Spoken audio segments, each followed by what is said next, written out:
তোর মা তোকে দুধ পান করায় নাই, তোর বাপ তোরে দোয়া করে নাই, তোর কপালে কারো দোয়া জোটে নাই নাফরমান, বেনামাজি নাফরমান, তোর জন্য কেউ দোয়া করে নাই। ছি ছি ছি, এ কেমন জিন্দিগি যে জিন্দিগি খায় আর বাথরুমে যায়? এ কেমন জিন্দিগি যে জিন্দিগি নারী দেখে আর বীর্যপাত হয়?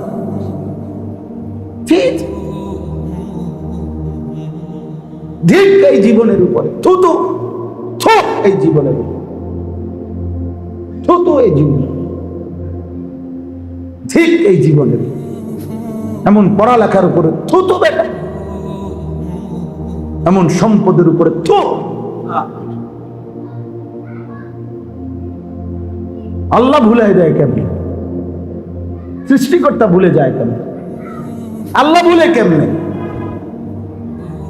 ইয়া আইয়ুহাল ইনসান মা গাররাকা বিরাব্বিকাল কারীম, হে মানুষ, আল্লাহ বলেন এমন দয়ালু মেহেরবান মালিক কে তোমার ভুলাইয়া দিল? মা গাররাকা বিরাব্বিকাল কারীম, তোমার দয়ালু মেহেরবান রব থেকে কে তোমারে ধোঁকা দিল? 24 ঘন্টার একটা দিন শেষ হয়ে গেল বান্দা, আল্লাহ যেন ডাক দিয়ে বলে একটা সেজদাও দিতে মনে পড়লো না, এমন বলা কে রে ভুলায় দিল বান্দা? আসমান জমিন চন্দ্র সূর্য গ্রহ নক্ষত্র আলো বাতাস রোদ বৃষ্টি আকাশ জমিন 24 ঘন্টার নিঃশ্বাস দিলাম যেই আমি আল্লাহ, এমন দয়ালু মেহেরবান রব থেকে কে তোরে ভুলায় দিল? আল্লাযী খালাকাকা ফাসাওয়াকা ফাআদালাক, আল্লাহ মনে করাই দিচ্ছে বান্দা আমি তো তোমাকে সৃষ্টি করেছি, আমি তো তোমার শরীরের অঙ্গ প্রত্যঙ্গগুলো লাগাইছি, আমি তো সামঞ্জস্য পূর্ণ করে মিলাই দিছি, 2টা কান দেখো সমান করে মিলাইছি, 2টা চোখ দেখো মিলাইছি। আমার বিল্ডিং এ টাইলসের কাজ করে আজকে 15 দিন, প্রতি 2 ঘন্টা পর পর এটা লাইরে লাই উল্টা পাল্টা করে লাই, সারাক্ষণ একজন ছায়া তেমন লাগে, এটা এন থেকে 19-20 হয়ে যায়, 18-20 হয়ে যায়। রব্বুল আলামিন বলে আমি আল্লাহ তাআলা 800 কোটি মানুষ বানাইলাম, দেখো না কোন রকম এলোমেলো হয়েছে কিনা,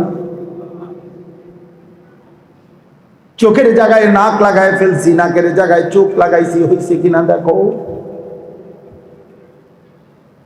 ফি আইয়ি সূরাতিন মা শাআ রাক্কাবাক, এত কোটি কোটি মানুষের প্রত্যেককে আমি আল্লাহ আমার ইচ্ছে মতো চেহারার আকৃতি দিতেছি, বরাদ্দ সমান কিন্তু চেহারা ভিন্ন, নাক একটাই, চোখ 2টাই, ঠোঁট 2টাই, কান 2টাই, পুরুষেরও এটাই নারীরও এটাই চেহারা, কিন্তু প্রত্যেকেই ভিন্ন ভিন্ন।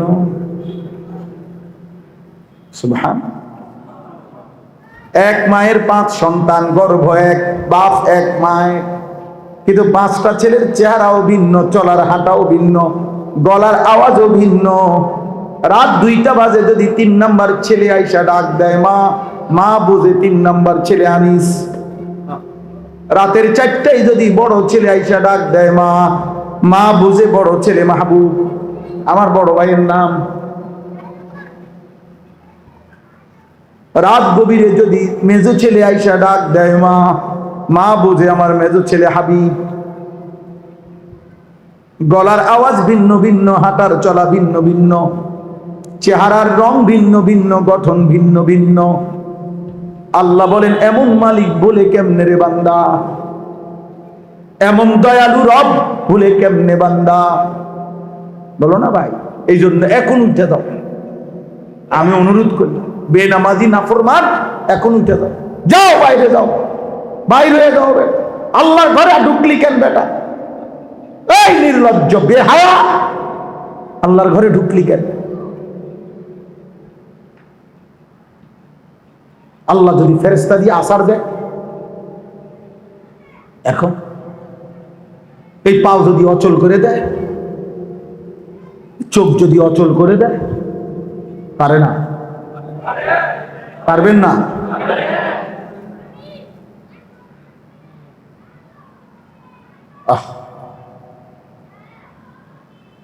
والسماء بنيناها بأيد وإنا لموسعون والأرض فرشناها فنعم الماهدون ومن كل شيء خلقنا زوجين لعلكم تذكرون আল্লাহ বলে, বিস্তীর্ণ এই আকাশ আমি নিজ হাতে প্রলম্বিত করেছি।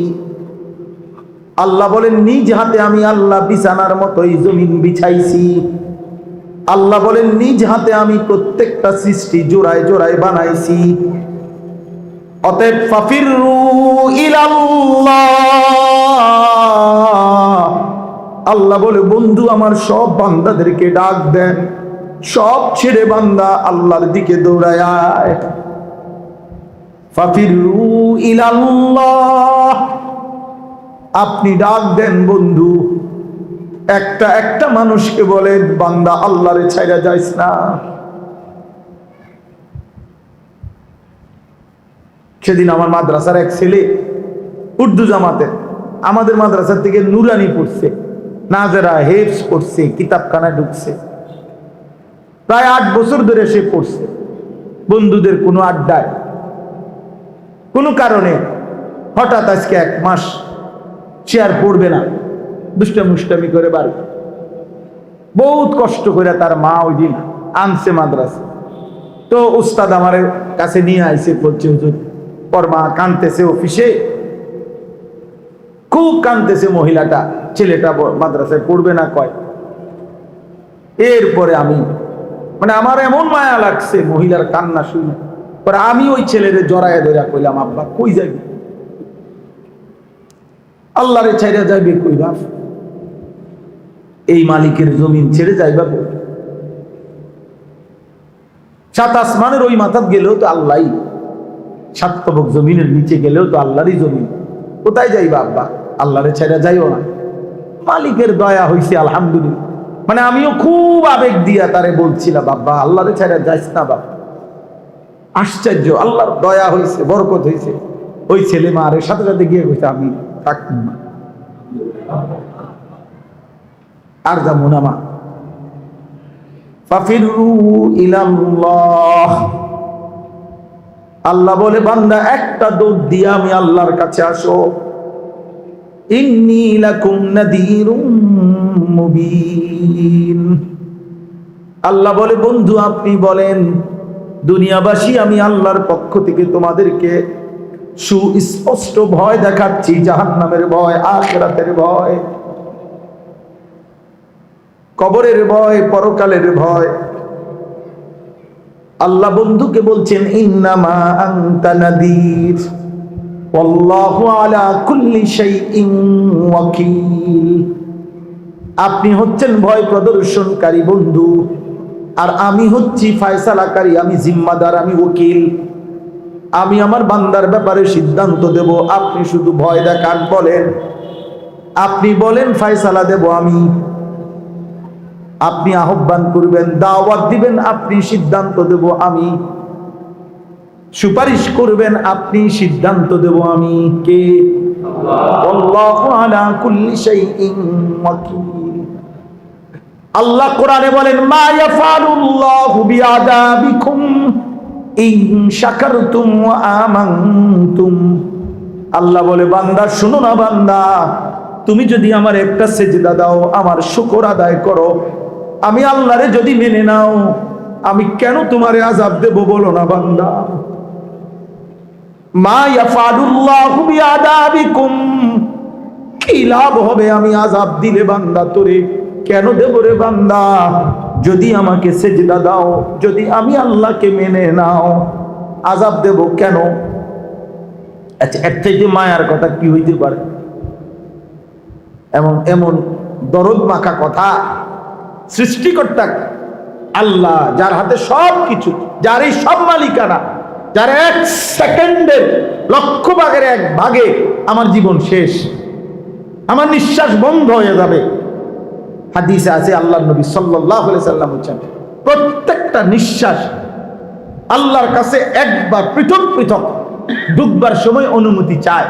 আল্লাহ ঢুকবো, আল্লাহ বলেন হ্যাঁ। বের হওয়ার জন্য অনুমতি চায়, বের হবো, আল্লাহ বলেন হ্যাঁ। প্রতি নিঃশ্বাস আলাদা আলাদা আলাদা আলাদা আলাদা। চলো ভাই ইনশাআল্লাহ, গভীর রাত, লম্বা ওয়াজ করা মাকসাদ না, ওয়াজের এই প্রথম ওয়াজ এটা। আজকে ইনশাআল্লাহ কারো বিবেক যদি থাকে, ছেলেরা আব্বা চলো নিয়ত করি, কলিজা দিয়া নিয়ত করো যে নামাজ পড়বো ইনশাআল্লাহ। বলো ইনশাআল্লাহ। আশ্চর্য, কোরআন কারীমের মধ্যে আল্লাহ তাআলা বলছে সফল মুমিন। এই সফল মুমিনের কথা বলতে গিয়ে প্রথম বৈশিষ্ট্য বলছেন নামাজ, শেষ বৈশিষ্ট্য বলছেন নামাজ। قد أفلح المؤمنون الذين هم في صلاتهم خاشعون। আবার শেষও বলছে والذين هم على صلواتهم يحافظون أولئك هم الوارثون الذين يرثون الفردوس। আল্লাহ বলেন সফল মুমিন তারা, নামাজ পড়ে যারা বিনয়ের সাথে, কলিজা দিয়ে, দরদ নিয়ে, ধীরে ধীরে নামাজের ফরজ, ওয়াজিব, সুন্নত, মুস্তাহাব আদায় করে, অপেক্ষা করে করে, আস্তে আস্তে, ভালোবাসা নিয়ে। আবার লাস্টেও বলছেন ওয়াল্লাযীনা হুম আলা সালাওয়াতিহিম ইউহাফিজুন, যারা 5 ওয়াক্ত নামাজ ওয়াক্ত মতে ঠিক রাখে, আদায় করে। আল্লাহ বলেন এই বান্দা একে তো সফল, দ্বিতীয়ত জান্নাতুল ফিরদাউসের অধিকারী। উলাইকা হুমুল ওয়ারিসুন আল্লাযীনা ইয়ারিসুনাল ফিরদাউস। এই যে ফিরদাউস, এরা জান্নাতুল ফিরদাউসের উত্তরাধিকারী হবে। নামাজ খামখেয়ালি জিনিস না। ওয়াল্লাযীনা ইউমাসসিকুনা বিল কিতাবি ওয়া আকামুস সালাহ ইন্না লা নুযিউ আজরাল মুসলিহিন। এটাও আশ্চর্য আয়াত। আল্লাহ বলে জীবনভর যে কোরআন আঁকড়াইয়া ধরে আর 5 ওয়াক্ত নামাজ আদায় করে, আমি আল্লাহ ওয়াদা দিলাম আমার এই বান্দার একটা সেকেন্ডের কোন কর্ম নেকি থেকে নষ্ট হতে দেব না, দেব না, দেব। ওর সব কিছুতে নেকি, হাসলেও নেকি, কাঁদলেও নেকি, হাঁটলেও নেকি, বসলেও নেকি, বাজারেও নেকি, সংসারেও নেকি, স্বামী স্ত্রীর মেলামেশা করলেও নেকি, জিভুতের আদর করলেও নেকি, উপার্জন করলেও নেকি, বাথরুমে ঢুকলো নেকি, বাইর হইলেও নেকি, মসজিদে ঢুকলো নেকি, বাইর হইলেও নেকি। কারণ ও কোরআনকে ধরে রাখছে। এ বারবার জিজ্ঞাসা করে কোরআন কি বলে, কোরআন কি বলে, কোরআন দিন কি বলে। আর 5 ওয়াক্ত নামাজে যত্নবান। আল্লাহ বলেন ওর কোনো কিছু আমি নেকি ছাড়া রাখবো, সব কিছুতে নেকি। ইন্না লা নুযিউ আজরাল মুসলিহিন। এজন্য আল্লাহ তাআলা এখানে এই আয়াত, এই একটা আয়াতে আমি পড়ছি, আপনাদের কাছে তরজমাটা বলি তাইলে আমার কথা শেষ। আল্লাহ তাআলা বলেন বান্দা তোমাকে আমি বুঝাচ্ছি, ধরে নেন আল্লাহ বুঝাইতেছে আম করে। আল্লাহ বলেন আমি তোমার সামনে আমারে মেনে নেওয়ার জন্য, আখিরাতকে মানার জন্য এই মুহূর্তে এট এ টাইম 3টি জিনিস আমি তোমার মধ্যে রাখছি, তোমার কাছে রাখছি। কয়টি জিনিস? 1 নাম্বার, সৃষ্টিগতভাবে আমি আল্লাহ তাআলা ফিতরাতান, সৃষ্টিগতভাবে আমি আল্লাহ তাআলা আমাকে মানার শতভাগ যোগ্যতা তোমার শরীরের গঠনের মধ্যেই আমি দিয়েছি। এই হলো প্রথম। একের যে দিনে তুমি আমার দিকে আইতে চাও, 1 মিনিটও কোনো যন্ত্রপাতি পার্টস ফুডস বদলাইতে হইব না। এই শরীর আমি বানাইয়েই রাখছি এরকম যে তুমি আমারে চাইলেই আমার আনুগত্য করতে পারবে। বুঝেন না? আপনি যদি এমন হইতে যে আল্লাহ আপনি আমারে কইলেন রুকু দিতাম, আর আমারে বানাইলেন তাল গাছের মতো লম্বা, এটা বাঁকা হয় না, কিছু হয় না, এটা করলেন নাকি? আল্লাহ বলে না, যেহেতু তোমাকে রুকু দিতে হবে এই জন্য তোমার কোমরও বাঁকা হয়, দেখো। যেহেতু তোমাকে সেজদা দিতে হবে এই জন্য দেখো তোমার কনুইও ভাঙ্গে, হাঁটুও ভাঙ্গে, তোমার কোমরও ভাঙ্গে, তুমি নিচে যাইতে পারো। প্রত্যেকটা অঙ্গ আমি আল্লাহ তাআলা এভাবে সাজাইছি ইবাদতের উপযোগী করে। শুধু খানা, শুধু লজ্জাস্থানের চাহিদা পূরণ, ওই আবারও বলছি, পেটের চাহিদা, লজ্জাস্থানের চাহিদা, এটা কুকুর এই উপর হইয়া গরু ছাগল এই অবস্থায় আল্লাহ তাদের এই দুই চাহিদা পূরণ করছে এক অবস্থায়। চতুষ্পদ প্রাণীদের আল্লাহ তাআলা হাজারো সৃষ্টি আছে আল্লাহ, যাদের দুনিয়ায় বেঁচে থাকার যা চাহিদা, এটা দাঁড়াইয়া গাছপালা, এদেরকে এভাবেই আল্লাহ তাআলা তাদের দুনিয়ায় টিকে থাকার যা প্রয়োজনীয় উপকরণ আল্লাহ এভাবেই দাঁড়াইয়া দিতেছে। আল্লাহ তাআলা হাজারো কোটি কীট পতঙ্গ যেগুলা মাটির সাথে মিশে চলে, হ্যাঁ, এগুলোকে তাদের প্রয়োজনীয় জীবন উপকরণ আল্লাহ তাআলা এই অবস্থায় রাখেই দিতেছে। হাজারো জিনিস আছে ব্যাঙের মতো, পাহাড়ের মতো, যেগুলো এরকম বসা অবস্থায় থাকে, এই অবস্থায় রেখেই আল্লাহ তাআলা তাদের প্রয়োজনীয় জীবন উপকরণ দুনিয়ায় 24 ঘন্টা দিতেছে। তাহলে আল্লাহ বলেন দুনিয়ার প্রয়োজন উপকরণ পূরণ হওয়ার জন্য এক অবস্থা হইলেই চলে, হয় দাঁড়ানো, নয় উফুর, নয় বসা, নয় শোয়া। এক আইটেম হইলেই আমি আল্লাহ খাবারও পৌঁছাইতে পারি, লজ্জাস্থানের চাহিদাও পূরণ করাইতে পারি। অথচ তুমি মানুষ, তোমারে বানাইতে গিয়া দাঁড়াইতেও দিলাম, উপরও হইতে দিলাম, বসতেও সুযোগ দিলাম, শুইতেও সুযোগ দিলাম। তুমি কি ভাবছো এই চারোটা সুযোগ দিছি হুদা বাতের লাগিয়া? শুধু ঘুমের জন্য, শুধু পেশাব পায়খানার জন্য, শুধু লজ্জাস্থানের চাহিদা পূরণের জন্য না বান্দা। তুমি যে নামাজ পড়তে হবে, আর নামাজের জন্য দাঁড়াইতে হয়, নামাজের জন্য রুকু করতে হয়, নামাজের আত্তাহিয়াতুতে বসতে হয়, নামাজের সেজদাতে শুইতে হয়, এই জন্য 4টি যোগ্যতা শরীরে দিয়েই নামাজের উপযোগী করেই আমি তোমারে বানাইছি। এটা বাইয়িনা, আফামান কানা আলা বাইয়িনাতিন মির রাব্বি, রবের পক্ষ থেকে সুস্পষ্ট দলিল। আমি আল্লাহকে চিনার, মানার, আমার ইবাদত বন্দেগী করার আমি তোমার মধ্যেই দিয়েছি। এই হলো এক। 2 নাম্বার, প্রতি মুহূর্তে আমি আল্লাহ তোমার সামনে আমার এই কোরআন তেলাওয়াত করাচ্ছি। আমার কোরআন তোমার কাছে রাখছি 1450 বছরে একদিনও পৃথিবীর থেকে আমি কোরআন মুছে যাইতে দেইনি। দিছে? কথা বলেন না কেন? কোরআন শুধু কাগজের পৃষ্ঠায় সীমাবদ্ধ? কত লক্ষ কোটি কলিজার ভিতরে কোরআন সংরক্ষিত। কোরআনুল কারীম আল্লাহ তাআলা নিজে বলছেন হেফাজত করবেন, ওয়া ইন্না লাহু লাহাফিজুন। উলামায়ে কেরাম বলে আল্লাহ তাআলা ওয়াদা দিবেন কোরআন তিনি হেফাজত করবেন। তো এবার আল্লাহ তাআলাকে যদি বলি কেমনে হেফাজত করবেন, আল্লাহ তাআলা বলেন কোরআনের আলফাজ শব্দগুলো হেফাজতের জন্য হাফেজে কোরআন তৈরি করতেছি। কোরআনের মাআনি, অর্থ, ব্যাখ্যা, বিস্তারিত তাফসীর, মাসাইল, বিধান, এটার হেফাজতের জন্য উলামায়ে কেরাম তৈরি করতেছি।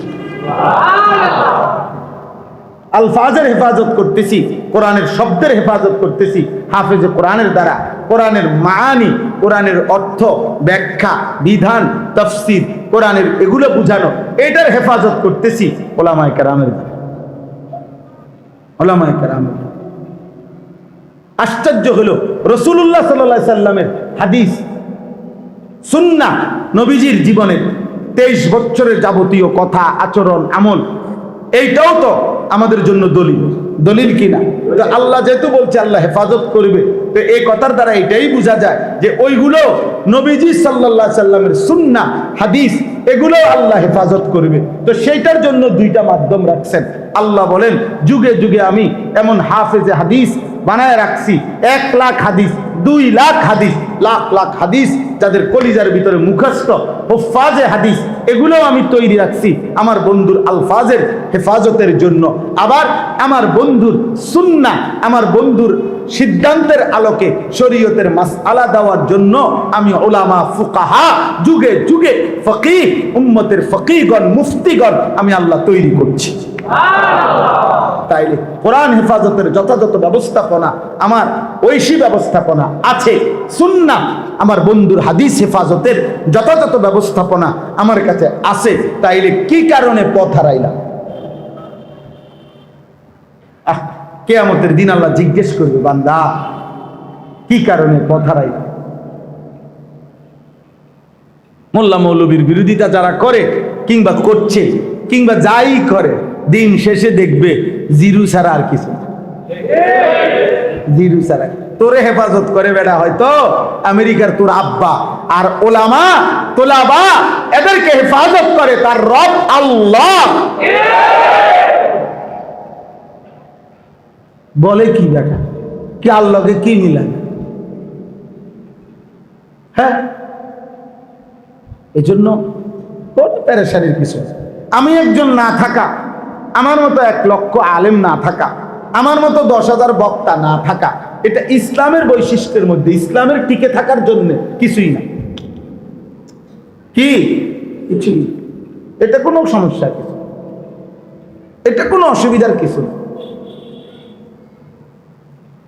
আল্লাহ তাআলার কুদরতি ব্যবস্থাপনা, কুদরতি ব্যবস্থাপনা। এই জন্য বললাম এই 2 নাম্বার হলো ওয়ায়াতলুহু শাহিদুম মিন। আর অনেক ব্যাখ্যা আছে, এগুলা আমি আপনাদের বুঝার সুবিধার্থে সহজ করে বলতেছি। আর কথা বুঝছেন না? ও ছাত্রদেরকে পড়াইলে তো আমরা একটু ব্যাখ্যা বিশ্লেষণ বহুত কিছু করি এগুলা। তাহলে 1 নাম্বার হলো বান্দা, তোমার অস্তিত্বের মধ্যে, তোমার শরীরের মধ্যে, দেহের মধ্যে আমার দলিল আছে, আমারে মানার জন্য কোনটা তো অসুবিধা তুমি কও। যেই বিধানে আমি দিছি ওই বিধানের উপযোগী শরীর, স্বাস্থ্য, সামর্থ্য, অবস্থা দেই নাই। মনে করেন এখন দুপুর, আমি কইছি ফজরের নামাজ পড়তে তোমারে, নাকি তো আমি অসুবিধা কি করছি বলেন না? তোমার দ্বারে কোনো টাকা নাই, টাকা আছে তোমার দ্বারে 100, আমি বলছি কমপক্ষে 30,000 টাকা দিয়ে কোরবানি করতে হবে, চুরি করে টিয়া আমি তোর বাপে দিব টিয়া। এটা আমি আল্লাহ বলছেন এমন? ওটাই আমি অসুবিধা করছি কি? সুবহানাল্লাহ। আল্লাহ জিজ্ঞেস করবে বান্দা আমি কোন জায়গায় কোন অসুবিধাটা করছি, কোন বিধানটা এমন ছিল যেটার উপযোগী পরিবেশ, সামর্থ্য, যোগ্যতা ছিল না তোমার কাছে, অথচ আমি তোমাকে করতে বলছি, সেটা কি কর? বুঝেন না? আজকে যদি এমন হইতো, বাচ্চাকে বলতেছে বুড়া মানুষের আমল করতো, বুড়া মানুষের কইতে আছে জোয়ান মানুষের আমল করতো, বলছে এমন? এই লোক কোনোভাবে দাঁড়াইয়া থাকতে পারতেছে না, এই পরিমাণ অসুস্থ, কোমরের সমস্যা। তো এখন শরীয়তের বিধান কি? শরীয়তের বিধান হলো তারের রশি দিয়ে টাঙ্গাইয়া এরপরও খাড় করে রাখতে হবে, ঠিক আছে না কথা? দরকার হলে 2 পাশে 2টা বাঁশ দিয়া বাইন্দা বন্ধে তো বইতে, নামাজের মধ্যে দাঁড়ানো ফরজ, কাজেই তুমি বই খাড়াইয়ে দেখতে, এটা নিয়ে শরীয়ত বলেন না? বিকল্প ব্যবস্থাপনা আছে নি? শরীয়তের ভিন্ন বিধান আছে কিনা? একটা লোক রোজা রাখার সামর্থ্য নাই, কোনোভাবেই পারতেছে না, অসুস্থতা এই পরিমাণ তীব্র, বিকল্প ব্যবস্থাপনা আছে কিনা? কোনোভাবেই পানির ব্যবস্থাপনা নাই, ওযুর ভিন্ন ব্যবস্থা আছে কিনা? কি সমস্যার কারণে আটকাইছে?